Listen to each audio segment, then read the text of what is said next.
Got some sales numbers for the front runner. Let's just say I got to keep selling. It's out there.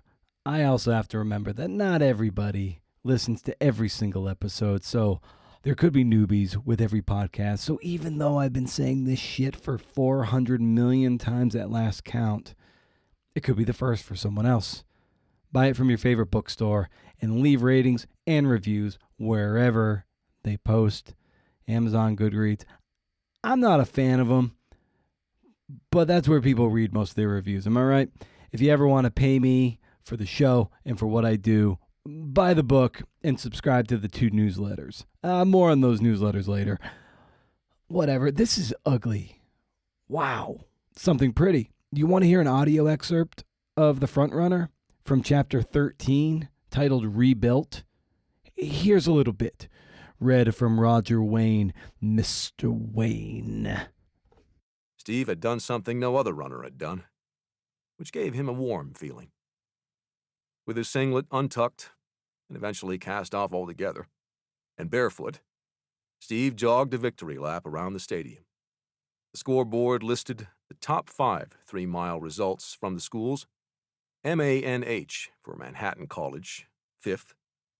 WST for Washington State, 4th. Back-to-back COLOs for Colorado, 3rd and 2nd. And atop the list, not OREG for Oregon, but PRE, 1305.3. With Steve's outdoor college track and field career over, he would have one more redshirt semester in the fall of 1973 at Oregon to run cross-country. He had to consider what post-collegiate running looked like for him. He would remain an amateur, but he had the wherewithal to know he was an attraction and that he had leverage. With the right degree of savvy or redirecting the brashness he had historically reserved for his rivals toward the Amateur Athletic Union, he was testing the limits of amateur racing as it was currently structured. He planned on breaking new trail, which was something athletes did not do back then. Everyone else merely got in line and dealt with the necessary evil that was the amateur system. A week after NCAA championships, on June 16, 1973, after having initially balked at going to Bakersfield for the 3-day AAU championships, Steve came within 0.4 seconds of breaking the American 3-mile record in a time of 12:53.4. He was playing a game of chicken with the AAU. Steve thought its draconian authority over where and when an athlete could run was deeply un-American. This from an institution that purportedly gave the athlete full freedom to pick and choose. Steve had every intention of running in Europe under his own banner on his own time and dime, not the AAU's, a Declaration of Independence. I've run 5 years for my country on a team. Now I want to run for me. Still, by running in the AAU championships, Steve was throwing the AAU a bone. In return, Steve hoped for a travel permit from the AAU. He wanted to travel on his own schedule and run against those he deemed worthy, even make some money under the table. Steve began to realize that he and his peers had more power than they realized. If the athletes don't take the initiative in this, who will? We know the AAU and the American Olympic Committee won't. I hate to sound critical, but to me the AAU is just a bunch of old men taking medication so they can stay alive for another 4 years to hassle us. Right now I'm being hassled. I don't need it, really. The real question would be if Steve would race in the restoration meet at Hayward Field, scheduled for June 20, 1973, another exhibition meet, just like the Twilight meets, to raise money for renovations. The West stands were dilapidated and held together with spit and prayer. Bowerman was still spearheading the fundraising, and he had a headliner in Steve that could draw people out, the proceeds going into the Hayward Field coffers. Steve and 1972 800-meter gold medalist Dave Waddle were supposed to leave for Europe on June 19. While in Bakersfield, Steve hatched an idea. Steve knew Dave Waddle was going to Europe with him. Hey, why don't you just come up to Eugene in a couple of days? They're trying to raise money to restore the stadium. We'll go after the world record in the mile.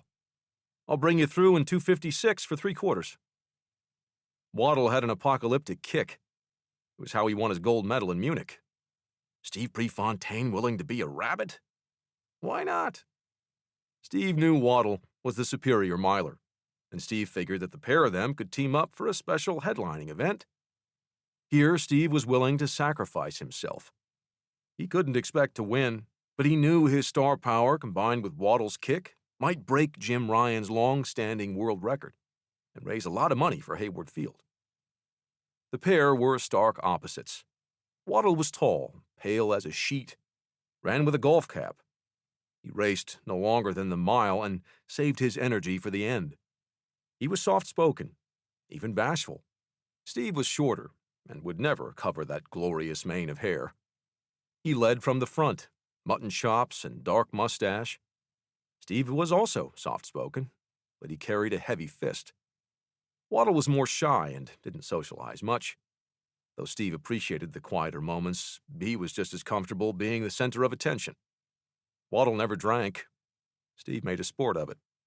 Dave Waddle was the NCAA mile champion, but he had never run faster than 3:57. Steve, to his credit, had run 3:55 earlier in the year in blustery conditions. Call it the Hayward magic. Deep down, Waddle knew he needed a better mile time if he was going to tell people the mile and not the 800 meters was his best event. Waddle had always wanted to run against Steve, and if that were to happen, Steve would have to drop down and set the pace. "I know his plan. He'll try to take me out and break me early," Waddle said. How close they got to that world record depended on Steve. He would sell out for Waddle, for Hayward Field. The day could not have been better on the eve of summer, balmy and windless. Wearing a Nike track and field t-shirt and Nike trainers, Steve checked in with a clerk shortly before his event was set to go. The stands were flush with 12,000 people. Waddle, who had just been commissioned as a second lieutenant in the Air Force Reserves, had been tabbed to run in the Air Force colors instead of his usual Bowling Green University kit.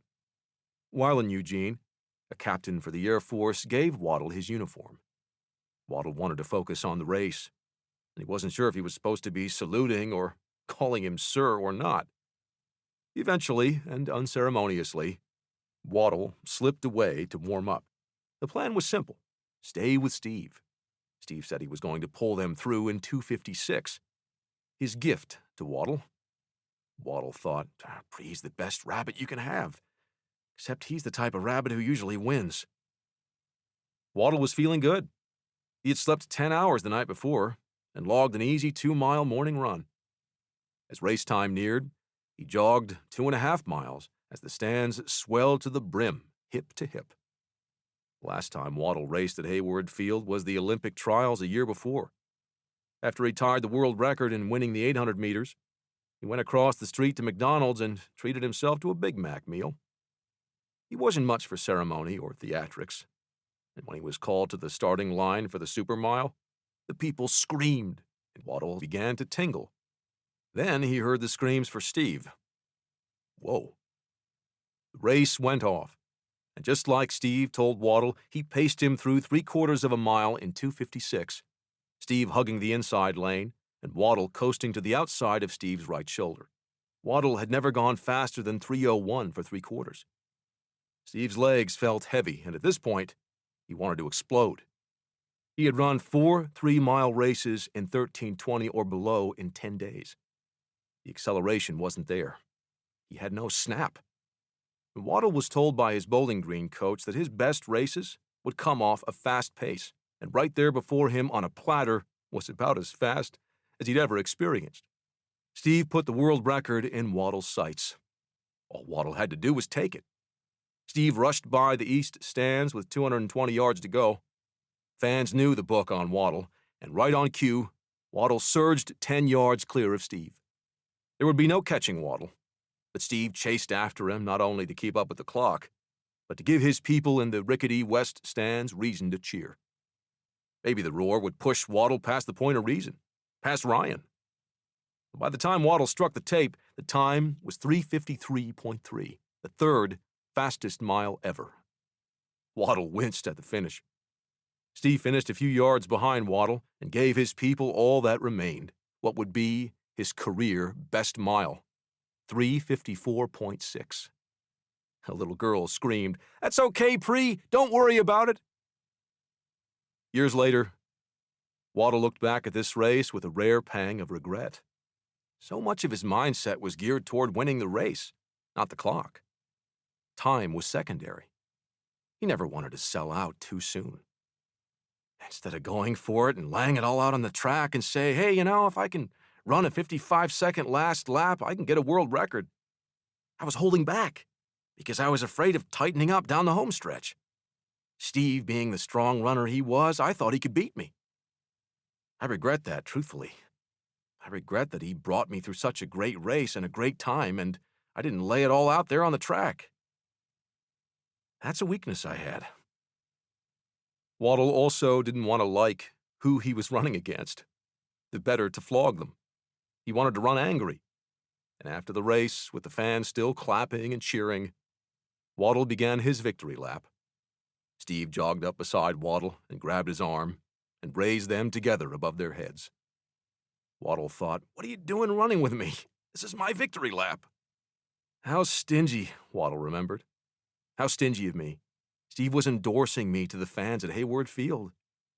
He was also saying, you did that because of me. And he was absolutely right.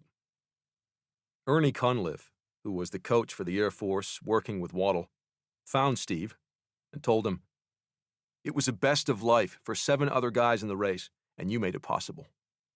You set it up for them. Steve often made it possible for others to level up. His gift to them. The few who beat him also ran out of their shoes. Waddle bettered his best time by nearly 4 full seconds to win this night, the fastest mile ever run at Hayward Field, this in the Temple of Milers. Waddle recalled, if he had not brought me through in 2:56, there's no way I could have run that fast. It was a valuable lesson for me to learn back then. I did reflect on it afterwards, thinking, no one's on an island. You have a family, you have coaches, you have teammates, you have competitors. All that together is what makes runners achieve their goals. Steve helped me learn that lesson. I was always grateful for that. The Restoration meet was a beautiful illustration of Steve's evolution as a person.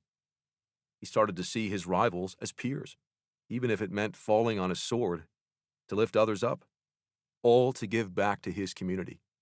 These people. Those stands. After the race, Steve was swarmed by children seeking autographs.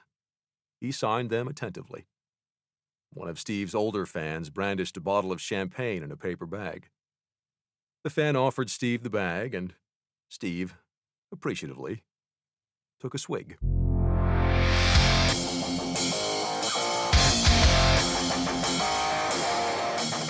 Well, that was nice, right? Got a buttery voice. So do I, man. So do I. All right, this is Creative Nonfiction Podcast, a show where I speak to tellers of true tales about the true tales they tell. Is it my lisp? Is it because I don't enunciate well? I'm Brendan O'Mara, the guy you kind of like until you get to know me. Today, I've got Amanda Heckert. She's the executive editor of the magazine Garden and Gun. She's something of a wunderkind in the editing world. Talk to anyone and they'll say that.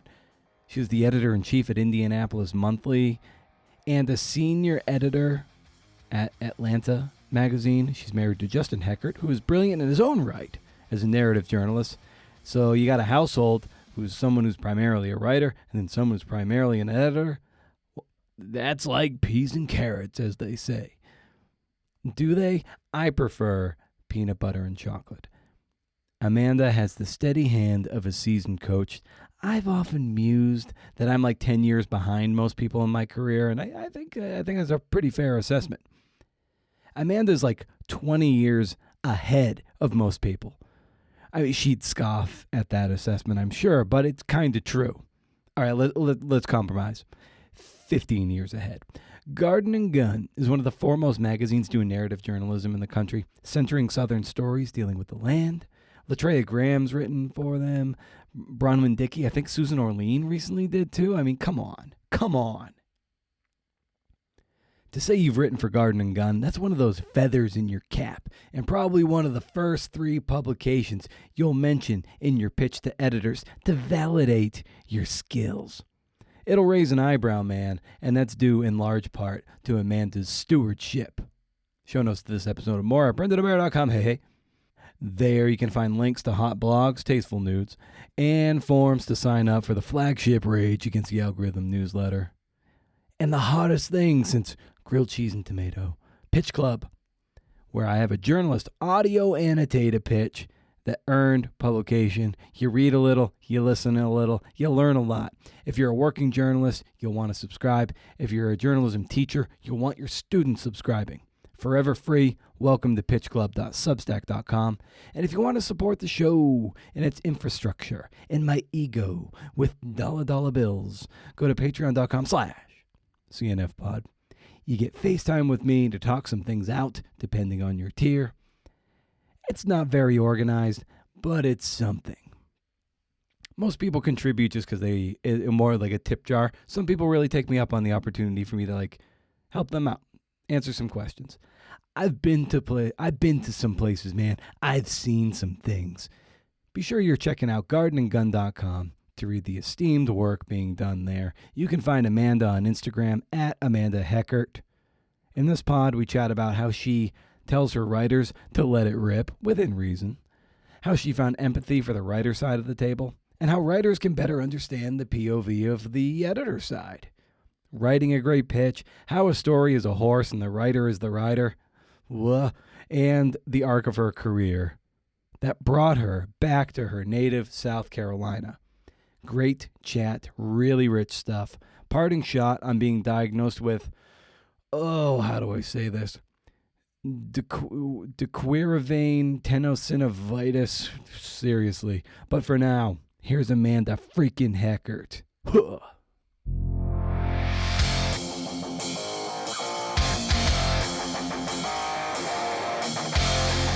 You need to be a truffle pig. But, it was a machete brandished. I almost always have a very specific reader in mind. I know. I sometimes wish I would have never done any of these things. This is going to have to interest somebody somewhere other than me.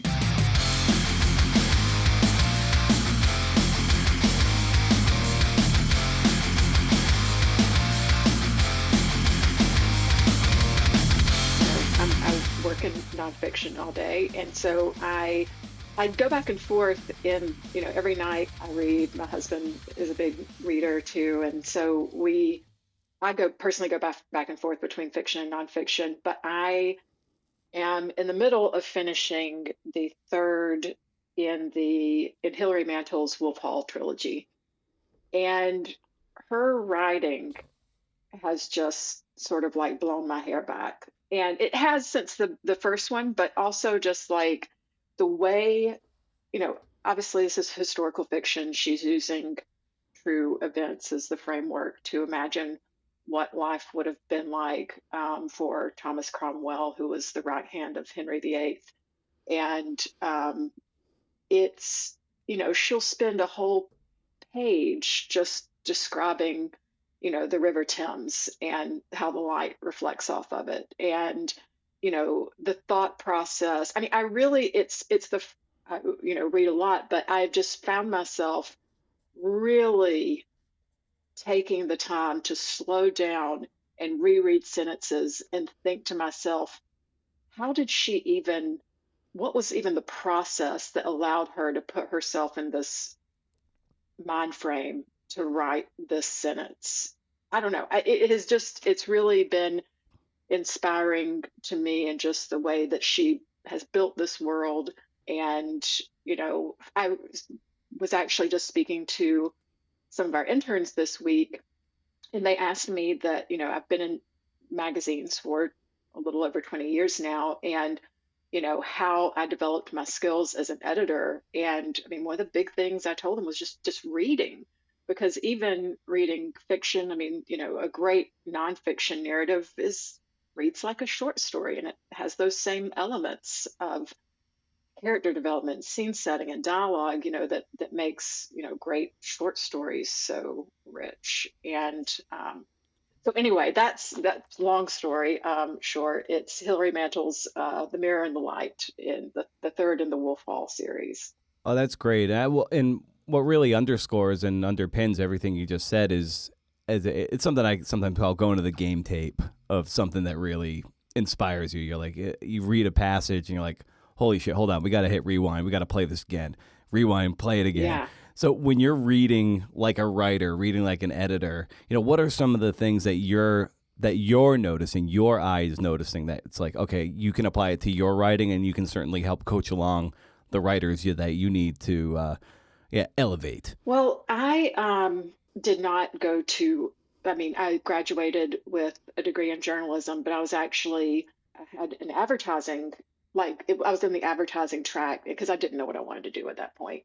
And so I did not have a lot of great reporting and writing classes, some, but not in the way that, my husband, Justin Heckert, went to the University of Missouri. He majored in magazines. He had all of these great classes and experiences and internships. And I really, once I kind of figured what I wanted to do, was scrambling to catch up a little. And so again, to develop those skills as an editor, I, have read a lot, but also, and this is going to sound so nerdy, but I also, as I started to edit features, especially in more complicated features, I would take stories that I really loved, how they were put together. And I would take like a yellow, lined pad and deconstruct their outline. How did they, release this tidbit of information? How did they organize, all of this, jumping back and forth in time? And really, I still, when I read a really great feature narrative, I'm still thinking about those things and what I can bring, to my own skill set, and thinking about how a great narrative is put together. But also, I talk about I do that sort of macro editing where it's like the big picture stuff and that structure. And then, I just as much enjoy and relish the really micro editing of like this sentence, I think we could have a better rhythm, to end this paragraph. And what if we, this word choice versus this one. And a lot of those things, like a reader is never, the lay reader is never going to maybe even think about when they're reading, but it's going to just naturally be a more pleasurable read for them because of these even micro choices. And so I think about that too when I read, like a turn of phrase, or, how a writer has maybe, the details they're bringing to that scene and what questions they must have asked in order to get that detail. These are, I read for just the pleasure of reading, but I also definitely keep an eye on those sort of things because, that's one of the fun things about this job is that I'm still always learning and trying to get better myself as an editor and a writer. Oh, I love that. And I love how you breaking down an article by, trying to look through it to its scaffolding and see the mechanics of it. Like reverse engineering it, sort of. Yeah. And I love that. What I'll do sometimes, say there's a profile online and, it's got ads all over the place bombarding me. I'll take all the text and I'll copy it into a Google Doc. And that way there's no distractions. And then I'll read a certain section and I'll highlight it and put a comment here. Be like, okay, this is what's going on here. This is the backstory. Okay, this is where it is. And it's just so I kind of color code it too. And that way you start seeing the shape of things visually in that regard without the distractions of ads popping up in your head. So that's kind of what I like to do. If there's a story I really want to lock into, I'll do something very similar to you. It's just really break it down. Great. It helps. It just, it helps you, just opens up the possibilities of how a story can come together. Yeah. Well, modeling like that, I did that for the prologue of the Prefontaine book that's coming out. I took the American Prometheus, Oppenheimer biography. Mm. And he starts with they start with the death scene of the funeral of Oppenheimer right in the prologue. I'm like, well, I have a guy who has a funeral, and I started there, and I went paragraph for paragraph. I did the same thing. I'm like, this Oh, wow. paragraph they did this. Okay, I'm going to do this. I'm just going to use my information over their stencil. Yeah. And it really, just for that particular thing, and it really kind of got me into it, and I think it'll get the reader into it. And it's just like, it's not plagiarism, but it's just taking a shape, Right. and like I'm taking my facts over their structure and doing that. And I think that's really, I don't know, it's valuable and certainly helped me. Yes, definitely. I mean, again, was sort of learning a lot on the job, and I really got a lot out of, the books that had, Walt Harrington, of course, has put together Oh yeah. some great books where, you're reading like this, extremely, still all these years later, a really great narrative, and then also, getting a sort of a breakdown from the writers, like Intimate Journalism. His book was really like a textbook for me as an editor and a writer when I was trying to get better, just to hear sort of that breakdown from writers about what they were thinking or what it took to put a story together. And that's why I love, podcasts like yours so much too, because it's so enlightening to hear how other people approach their work. Well, thank you. Yeah, it is really cool to just the wide swath of people and how they metabolize work and model stuff and get into it, be it a memoirist or a true like narrative journalist like Patrick Radden Keefe or a Susan Orlean or someone like a Mary Carr, or how they get into it. It's like you can really kind of add this to cart, and then when you check out, you've got like a whole like suite of new skills in that regard. Yeah, absolutely.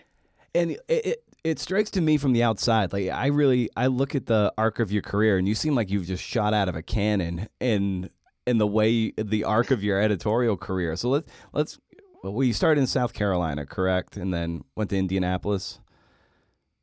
So I am originally from the upstate of South Carolina, went to the University of South Carolina.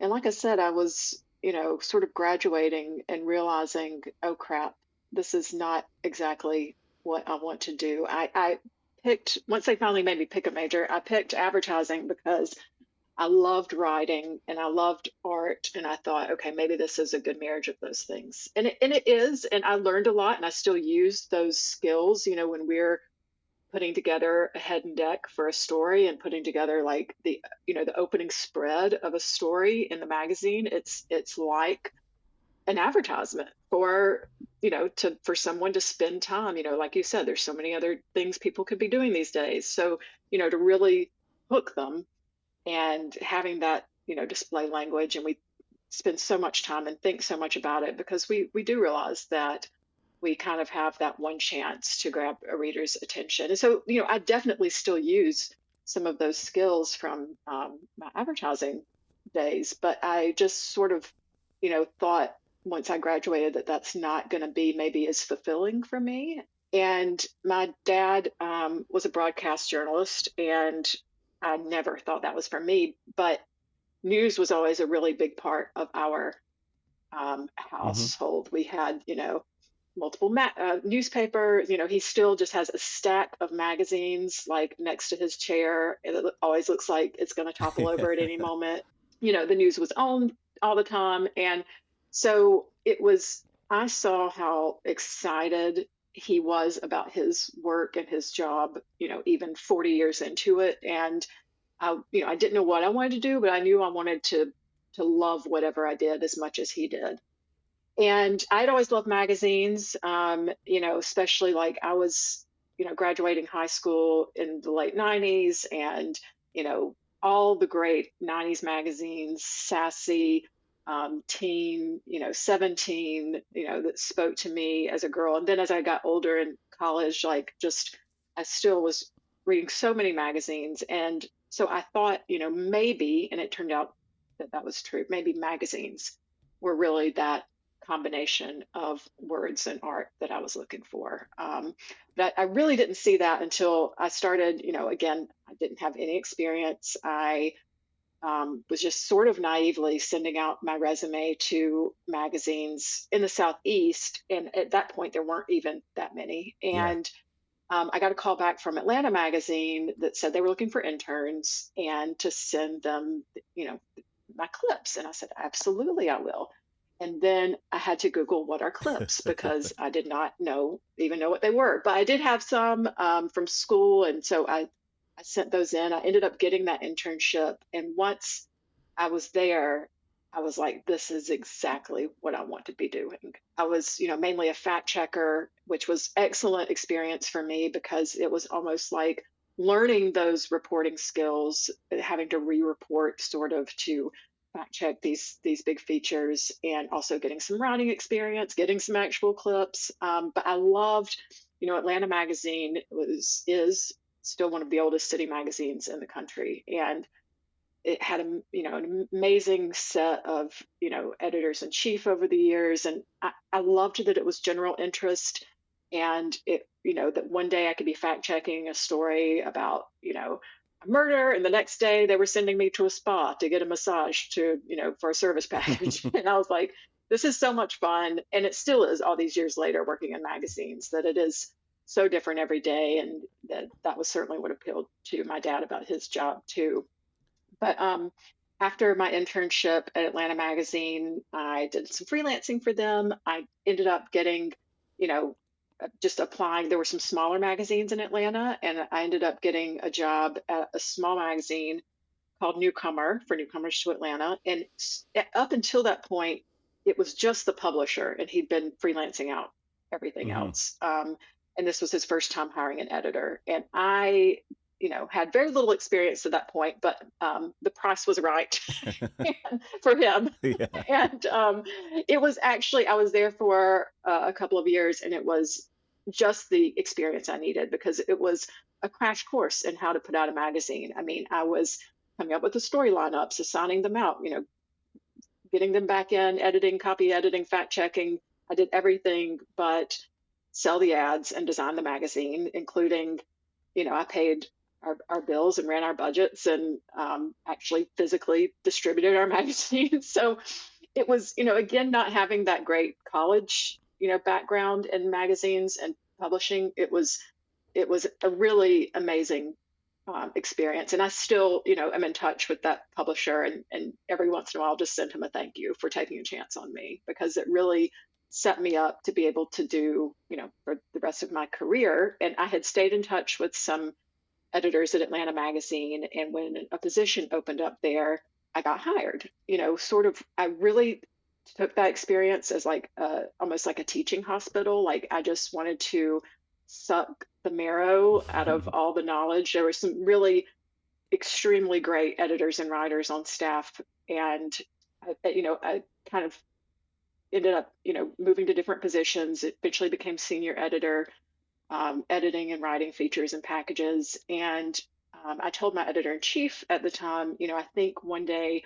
I'd like to do what you do. And so she sort of took me under her wing and, showed me, let me sit in on meetings and that kind of thing that maybe I wouldn't have gotten to otherwise. And then she ended up leaving, and the next editor-in-chief was also amazing, Steve Fennessy. The first one was Rebecca Burns, and he was such a great story editor. And I learned so much from him about like an entirely different kind of skill set from him. And at that point, Atlanta Magazine was owned by a magazine group called MS Publishing that was based in Indianapolis. And they owned at that point Indianapolis Monthly, which was their city magazine, Texas Monthly, Cincinnati, Los Angeles, Orange Coast.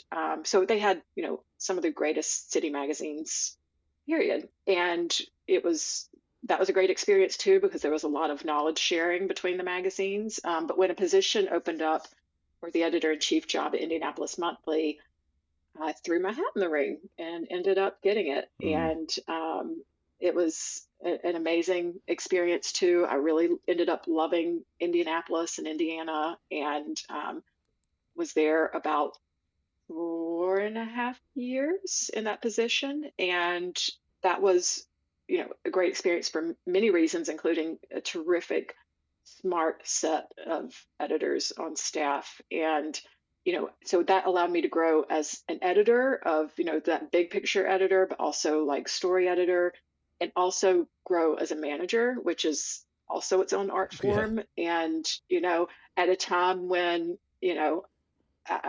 everyone, and that's still the case, is being asked to do more with less, and how you balance, your editors and writers' well-being against what you need to get done. And it's definitely an art in and of itself. But I definitely, I have all my family's back here in South Carolina. I have a real love, as complicated as it is. I have a real love for this place in the South. And I met the editor-in-chief of Garden and Gun, Dave DiBenedetto, at National Magazine Award judging in New York. And he and I stayed in touch. And when something opened up at Garden and Gun, he reached out. So I started at Garden and Gun, which, I was thrilled for the opportunity, because when I left South Carolina, there really weren't any magazines in South Carolina, and certainly not a national magazine. And I remember Rebecca Burns, our editor in Atlanta, I remember her walking in with the first issue of Garden and Gun to our conference room before an edit meeting. And she, it had Pat Conroy standing in a fountain. And we were like, what is this? What is Garden and Gun? But then I took a look at it and was a subscriber ever since. So it was a magazine I loved. And to be able to come back to my home state and work here was really a dream. When you get to a high-level manager, a high-level editor position, you can either steer the ship on its current course or put your fingerprints on it. So how did you approach that as you went to, say, Indianapolis and over Garden Gun? How are you putting, your vision into practice?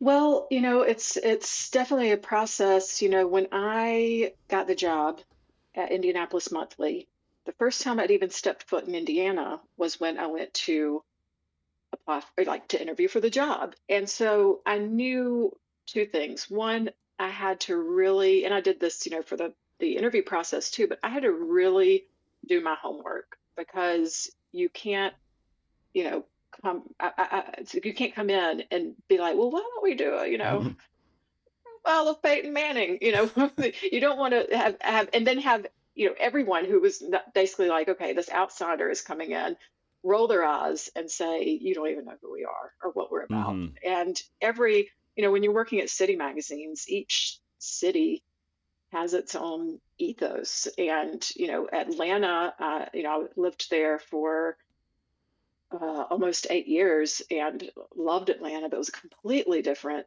ethos as a city than Indianapolis. And so I went back and just did a ton of research. I read like a decade's worth of old Indianapolis monthlies, just really tried to dive deep into what have they already done? What is the ethos of this city? What is the ethos of this magazine? Because I did want to come in and have that framework already and not be playing catch up in a way that, I knew that a big part of that job was going to be building trust.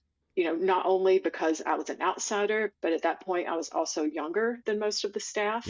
Yeah. And so, going into that position and this one too, I really made a point to, within that first month, take each person, individually out to lunch or coffee and hear about what they thought about the magazine and what they thought it needed and what they thought it was going well. And, after all of those conversations, starting to sort of synthesize, okay, here are the places that, we could maybe immediately make some tweaks. And here are some things we know we're going to need to eventually get up to. But I also wanted them to feel like they were a part of the process instead of me just coming in and planting a flag and saying, this is the way things are going to be.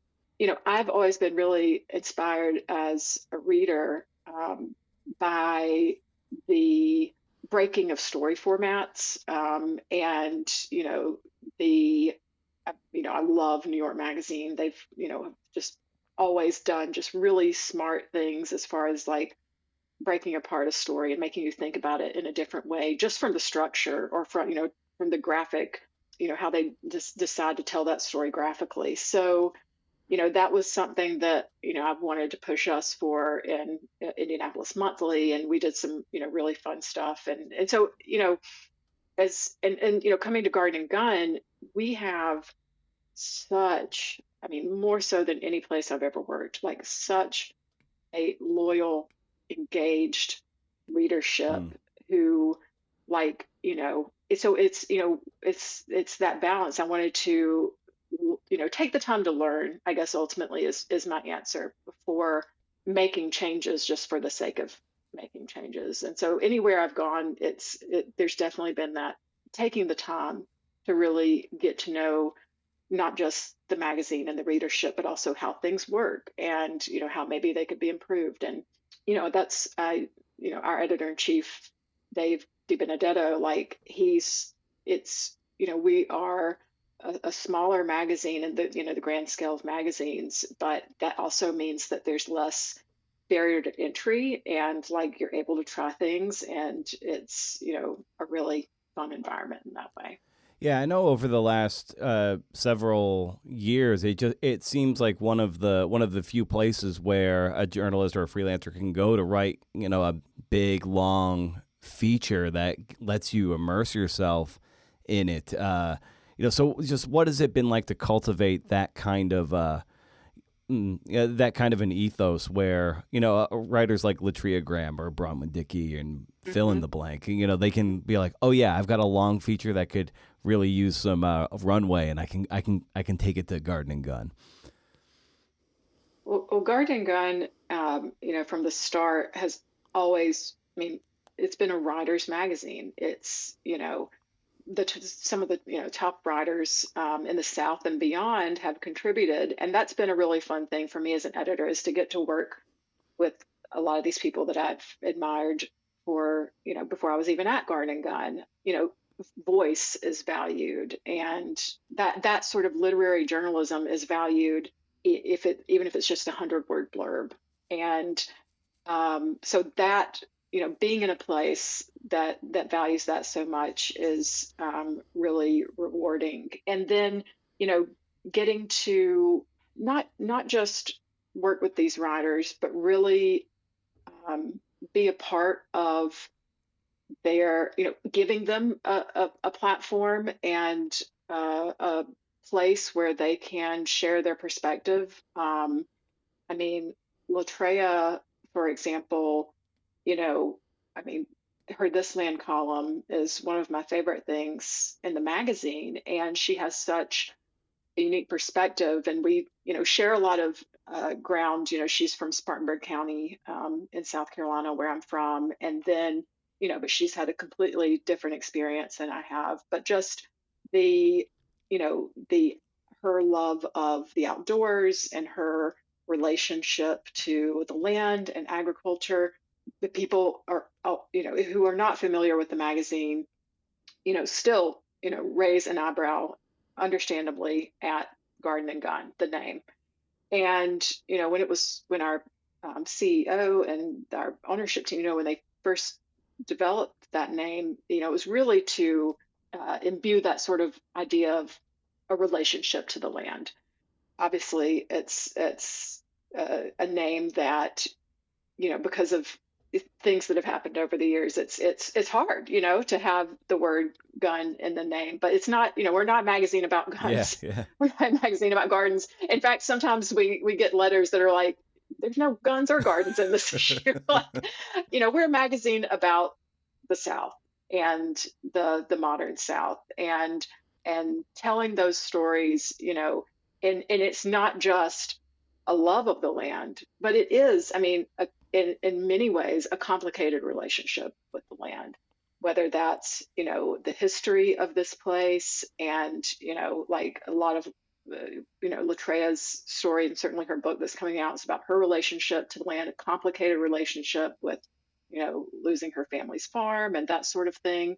But then it's also like, we have one of the things that I really love that we do is, I mean, a lot of conservation writing, and we have a Champions for Conservation because that complicated relationship with land. I mean, it's being played out. The South is one of the most ecologically diverse places in the world, but it's really struggling, just like a lot of places, because of the things that are going on and climate, and it's so anyway, there's a lot to talk about, but it's still a lot of people who are doing their best to counteract those things.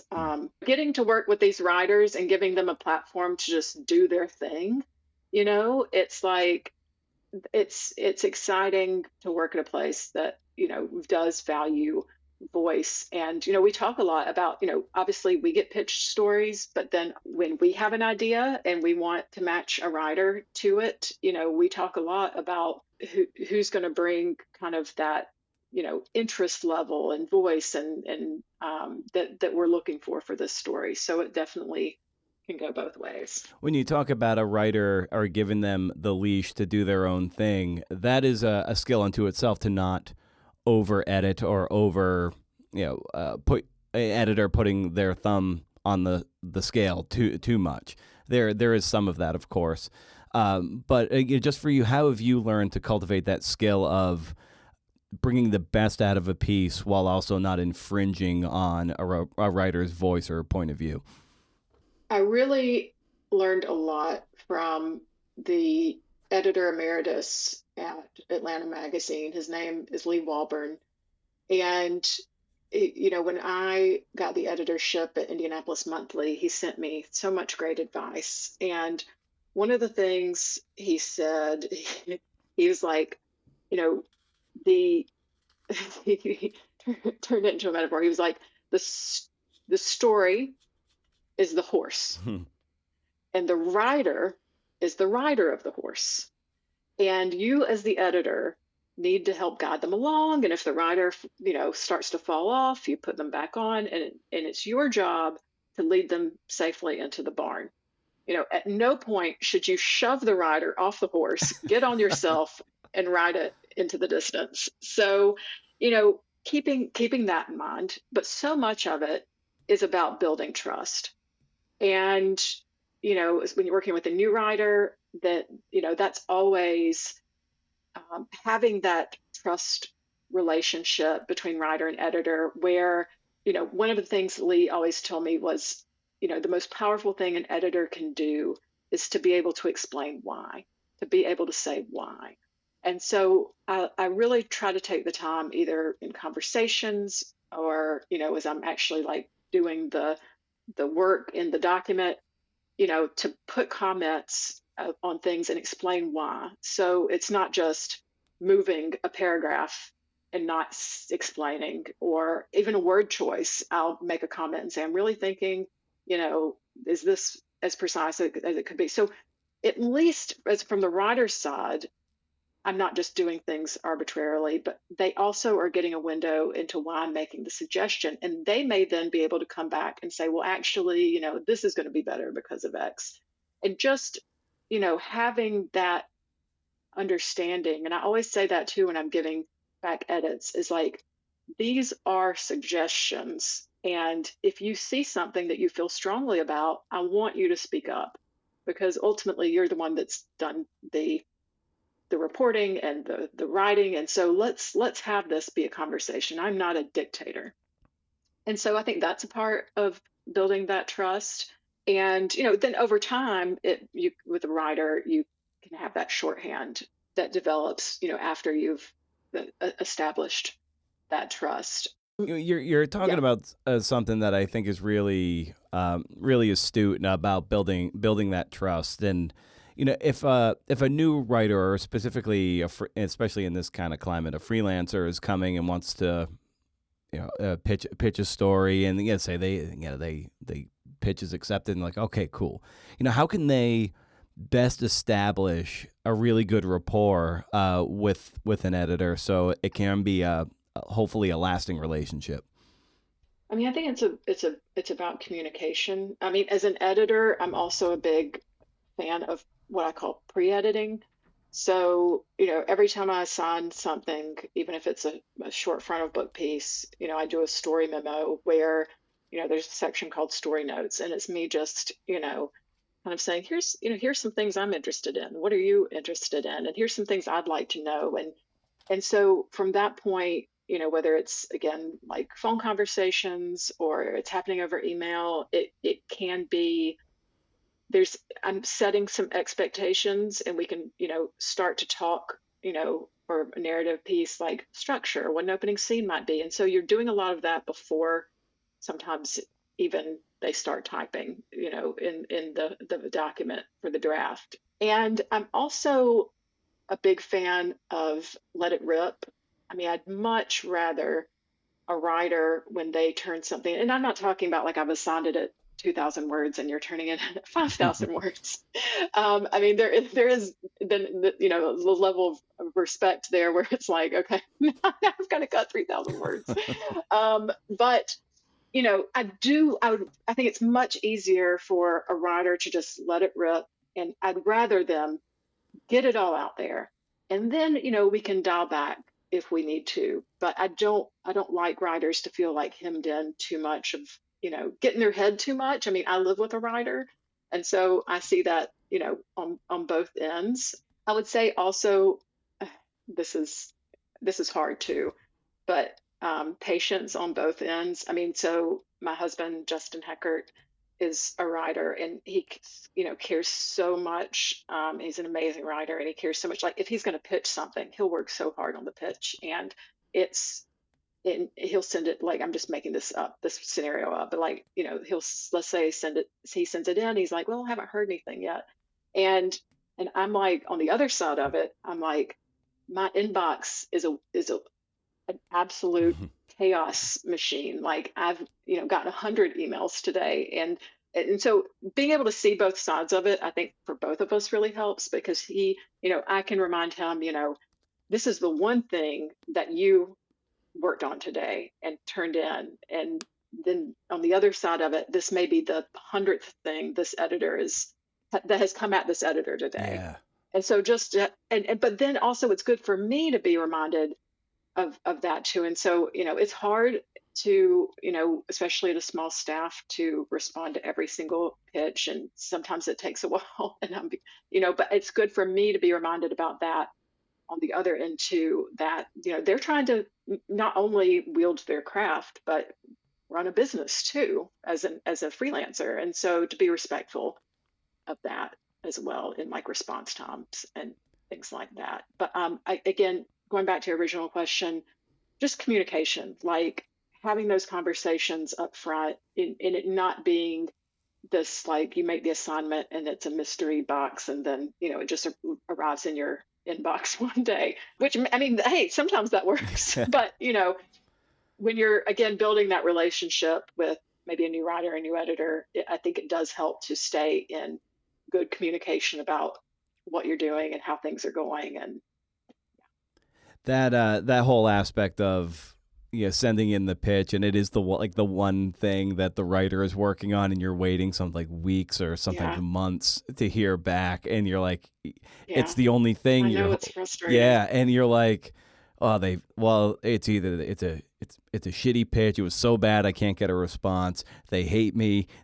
All of these run the gamut of the emotional spectrum. Like, wow, I'm really not good at this. If I was any good, I would have at least gotten a rejection of some kind or some kind of response. And then it's like when you see the other side, like you're probably getting dozens of pitches a week, if not more. And it's just like, holy fuck, how do you wall this off so you can at least try to dignify some people with a response, and some people you're just not going to because you have too much work. So, it's such a mess. And honestly, especially, and again, just kind of showing a window into this side of it, when it is a good pitch, like you want to spend some time with it. I mean, when I get a pitch, I don't just, if it seems good, I don't just read it and say, okay, yes, it's, I'm Googling the names in it and what, I'm doing a little due diligence on my end. And then I don't just,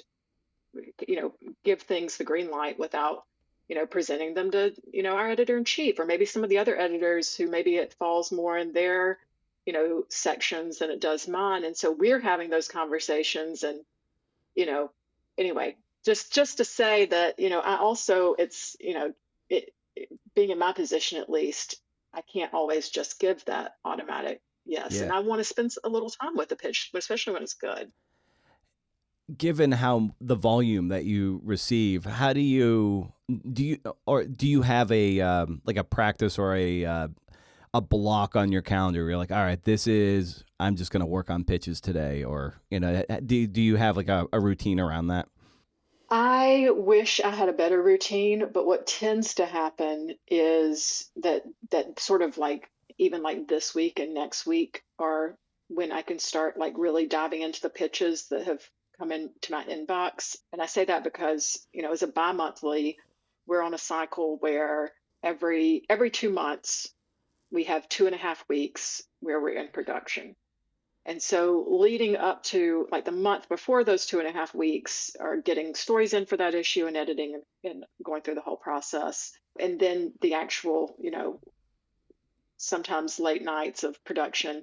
And then you kind of like can have some breathing room. And so I tend to, while ideally it would be like the last 30 minutes of every day or like Fridays or something, I just be honest, that's what it tends to be is I get that breathing room after we've closed an issue. Mm-hmm. So, and it's different for everyone at different publications, but that tends to be when I can actually spend some time with pitches. Yeah, and what's kind of crazy too, given that you're bi-monthly, and you just said when we turned on the mics that you just put the April-May issue to bed. It's like as a freelancer, you're like you already have to have done your homework to know the rhythms of the magazine. You got to be thinking right now in February of 2025. If you're gonna pitch, if I'm pitching you a story, I'm like I probably got to be thinking of winter 26. Like that's kind of what you have to think. I think. And for myself, with especially new freelancers, I have this sort of document that kind of goes through what our schedule's like, and I'll say, we're putting to bed this issue. We're going to be looking next for, this issue and beyond. And then also I have, we have a pretty steady set of rubrics in the magazine. And so I kind of have a list of the rubrics and say, here are the rubrics that are open to freelancers in the print version and some successful stories in each that might spark an idea. So I think, it helps to give, writers an idea of that timeline because we do work so far ahead. And I will say from our end, like I was kind of filling in as our managing editor during the pandemic, and we actually have an amazing managing editor, Stacey Hollister, who has been with us for a year now. She came from, she was at Texas Monthly a long time, and she is amazing. And so we actually are getting more time. She's getting us more ahead. And we're getting more time to be able to spend with pitches and freelancers. So, it goes back to that sort of like staffing, thing too of being a small magazine, but even having the difference of someone who actually knows what they're doing in that role, it has a trickle down effect of us being able to spend a little more time with pitches and freelancers. Yeah, I love talking pitches with editors too, because it's so important about what how much research has to go into. Use like Justin, you said like he'll just really. I think people underestimate just how much work really needs to go into a pitch, but you don't want to do too much work because it's pretty much unpaid labor. Exactly. But when a pitch really hums, what is it about it that is just like, okay, this is one that I can. I'm more likely to take a bet on or pass it along to the right person and have the discussion. They're like, "Ooh, this one's got some pyrotechnics to it. We should probably go with this one." I always say with pitches, make it as easy for an editor to say yes as possible. Mm-hmm. So, and of course, I'm not saying anything groundbreaking here, but sometimes I'll get pitches and it's like, well, you clearly have never read the magazine, and don't know what we do, and I try to reply that this isn't right for us, and when I get those sorts of things, so that they're not wasting their time either. But to have spent time with the magazine to really understand the types of stories that we do and we're looking for, we do a mix of stories that are timely and others that are more evergreen. But, to being able to say, again, going back to that, make it easy for an editor to say yes as possible, like, telling a little story, and here's, I think this could fit in this issue or this issue because here are the timings or the seasonalities. And here's also why I'm the right person to write this story. And, so, not just making a case for the story, but also making a case for yourself. And, it helps to know if it's like their access issues, if you've even reached out to this person, if they would even be willing to be a part of this, if they've taken that extra step. It again makes it easier to say yes in some regards, to really get, what is the X factor. And, I'm making this up, but, even if it's a pitch for like a home story, like, it's, we care about the story more, more than we do just the aesthetics. Even if it's like a home or a garden story, we want there to be an actual story there. Mm-hmm. And so to get, quickly at that X factor of like, of all the X's, this is the one that I think you should tell the story about, because here is something that they're doing or that they have, that is unlike anything else. And, I think sometimes it doesn't have to be super complicated. It's like one of the editors at Atlanta Magazine always said, like, you should lead with what you would tell your best friend about it if you were telling them about it at a bar. Like you're sitting there having a cocktail, like you're not going to believe, ultimately just doing the work that makes it easy for us to say yes. And also, sort of helping us envision where it could fit in the magazine, or when it could fit in the magazine, like taking the time to kind of work through some of those elements as well helps. And when you're reading a pitch, what do you like to see? Do you like a little scene? Do you like that voicey element, or a combination of some of the science of it versus there's a science and art to it? Like, what do you like to see in a pitch that jumps off the page? Honestly, in addition to the really great idea, a magazine is a product of ideas, and so. Even more so sometimes, again, if I'm unfamiliar with the writer, more so than like maybe their clips or whatever, if they have a really great idea, I'm willing to take a chance on maybe someone I haven't worked with before. But it's funny. I think this relates to when I talked to, for a while, I was in charge of our internship program. And obviously when I was at Indianapolis Monthly, I was in charge of hiring, and people spend so much time on their resumes, but really it was the cover letter I was looking at, not even because I was looking for certain, like, you've done X, Y, or Z, but like, that's the first piece of writing that I'm going to see from you. And so if you had like a voice and could tell a little story about yourself, and I could see your writing in that cover letter, like that got me more excited than seeing what was, a bullet point on your resume. Yeah. And I think the same goes for pitches too. Like we've gotten some pitches where it's like, this is someone who's taken care with their words, and the idea is great. And like, I can hear their voice, like a writing voice in this pitch. And so I think that's really important to this, and that's why I know Justin spends so much time. It's not, just that he's sharing this great idea that he's excited about, but he's making it beautiful at the same time. Yeah, that's really, really good advice, because it's like, if AI can do it, then what's the point? So we need like your point of view and your voice, and there's no better way to audition that than say in a cover letter or your body of work or in a pitch. Like you really should invest in coloring outside those lines, so you're like, it's memorable, even if it might need some work. At least you're like, oh, you're kind of tilting your head at your computer, like, oh wow, that one has some firecrackers to it. Yeah, or even like, there have been some cases where the pitch just was not right for us for whatever reason, but you're like, wow, this person is a good writer. Like we should talk to this person and maybe, take the time to work with them on what we're looking for, or, maybe we try them out on something we're looking for a writer for. So the writing is important. And this question kind of it's kind of like, oh, what's who's your favorite child or something? But like, is there a particular story that you've worked on, or what particular story you've worked on that you're like really proud of, just in terms of what you were able to bring to the table and how the story stuck the landing? Does one or two like really come to mind where you're like, oh wow, that was satisfying, the process of getting that to print into the reader's hands? I mean, really, credit goes to Latreia, that she did a story last year on the sort of forgotten Black caddies of Augusta National who had worked the Masters for so many years.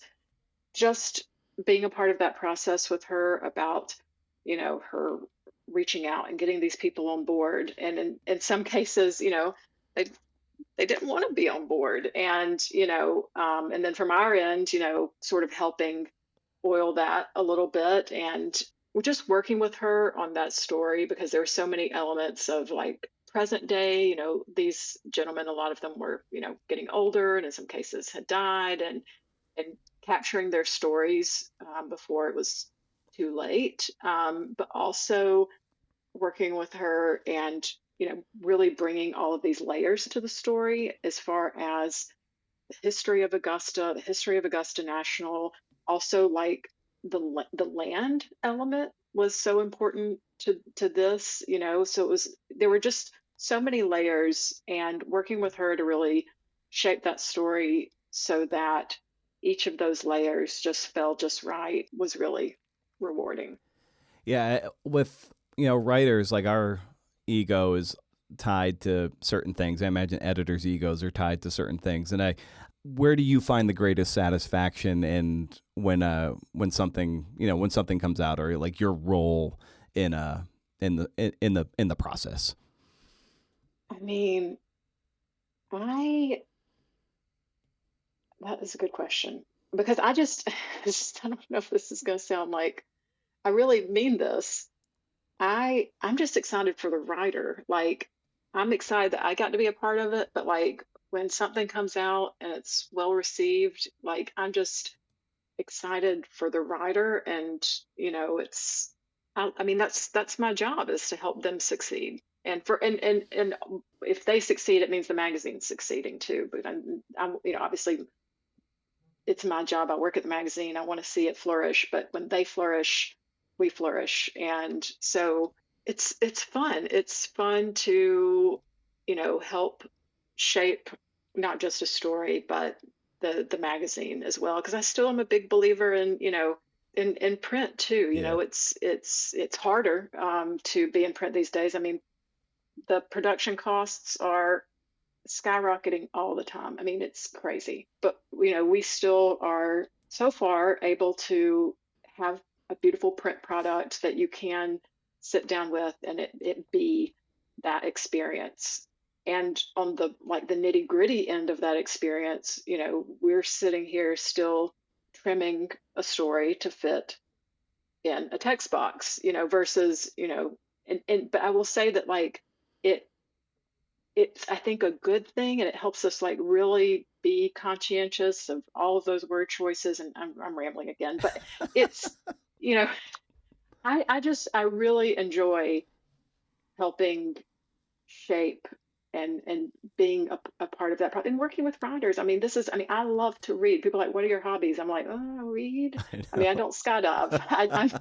It's the ultimate pleasure is reading for me. And so to be able to have a job where I read all day, and I mean, are you kidding me? I mean, it's, I remind myself, I mean, I had an hour-long idea, brainstorm with fellow editors yesterday about bourbon. And it's like, at the end of it, I was like, y'all, this is our job.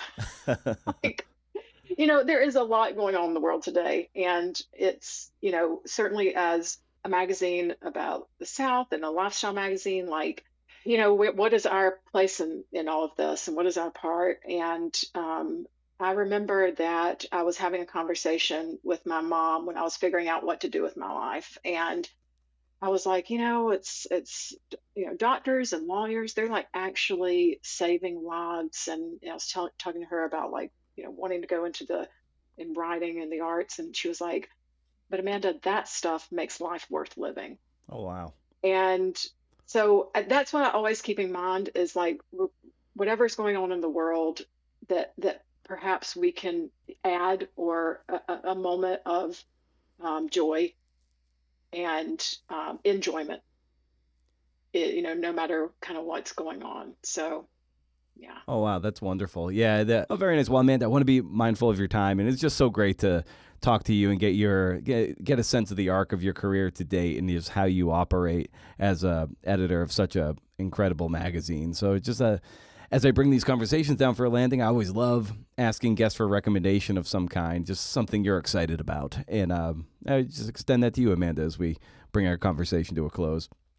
Well, so I already mentioned one of them, the Hilary Mantel series. But at Garden and Gun, we're big believers in celebrating the high and the low. And so I'm going to leave you with a low, which is Vanderpump Rules. And this is a Bravo show that I just randomly decided to start watching during the holidays. I was sort of in between shows. I love television. Like I said, my father was in television. I grew up in TV is one of my great loves too. And I started watching it, and it was one of those things where Justin's like peering over my shoulder, like, "What are you watching?" I mean, it's a bunch of people at a bar in Los Angeles. I did not think this was something I'd be interested in, but it is like the most engaging reality show I've ever watched. I got Justin into it. He's been on this ride. Every night it's like 3 episodes of Vanderpump Rules, and we're reaching the end of reaching the end of the road. And I was like, what are we going to do at the end of this? I mean, we're different people now. We've changed. And it's just, it's great storytelling and editing, and but it's one of the best cast reality shows I've ever seen. So if you're looking for some mindless fun, Vanderpump Rules. Oh, I love it. Well, Amanda, this was great. So just thank you so much for the work you do and for carving out some time to talk shop. This was wonderful. Well, Brendan, I appreciate you asking me. I'm honored to be here, and thank you. Why is the energy so friggin' manic? Yes. I don't know. Yeah. Awesome. What a lovely southern accent Amanda has. Sounds better than my trashy Boston brogue. Great stuff there. This machine just keeps on rolling, man. It keeps on running. It's almost a self-driving machine at this point. Sure, it tramples the occasional child-sized dummy, but nobody's perfect. Social media is at Creative Nonfiction Podcast on Instagram, at BrendanO'Mara.bluesky.social on Bluesky. And if you need to reach me, you can also DM your mom. Some listeners of the show who hear me occasionally complain about my brittle wrists might want an update. I'm sure you've been hanging on every word. I went to the doctor because it's a chronic issue for more than a year. When I aggravate my wrists, primarily my right one, but it also happens on my left, I can't so much as pick up a water bottle without a sharp needle-like pain that kind of shoots up my arm from my thumb, more or less. Or I struggle picking up a dog bowl. Your burly vegan is broken, man. Weightlifting is my primary activity. Yeah, so what's your Beyond Meathead to do? And my doctor, who seems about as interested in me as the doctor from Parks and Rec, said, "Oh, you have de Quervain tenosynovitis." I was like, what? Turns out it's tendinitis of the tendon that extends up or down, I don't fucking know, up the forearm, let's say, from the thumb. Rest is basically the only remedy. You can't really strengthen it because the act of strengthening it actually irritates it. So I was instructed to start using my left hand for mousing, which is really fucking annoying. It's still a right-handed mouse, so I have to use my middle finger as the left click and my index finger as the right click. Beyond that, heat, some easy stretching, and a splint to limit the motion are the remedies. It's funny. The doc left the room after his diagnosis, and he printed me a packet from the Mayo Clinic. Jesus Christ, that's Lachlan. Lachlan, let's see if Kevin's going to join in. That's Lachlan again. Lock. All right. It's like I spent my $35 copay and the time to see the doc only for him to print something I could have done on my own. Granted, I probably would have landed on wrist cancer or something left to my own devices, so I'm not saying it was a waste of time. It's just like he just printed this thing off of the internet. It's like, And I was like, oh, what should I do, for my wrist? He's like, I just read the packet. I'm like, cool. Sounds good. Maybe AI doctors, it won't be so bad in the end anyway. On a positive note, the nurse who took my blood pressure said it was 121/82, which is pretty great, I think. I took it in the morning with my Walgreens one. It was 141/94. So I don't know what number to trust. The nurse used a manual one, and she was a bit older, so she's pretty skilled with the cuff. Anyway, so that's what's what. Mousing with the left hand, perhaps a splint to limit range of motion around the thumb. This is the scintillating stuff you have come to expect from your parting shots. From your boy, B.O. So stay wild, CN Evers. And if you can't do, interview. See ya.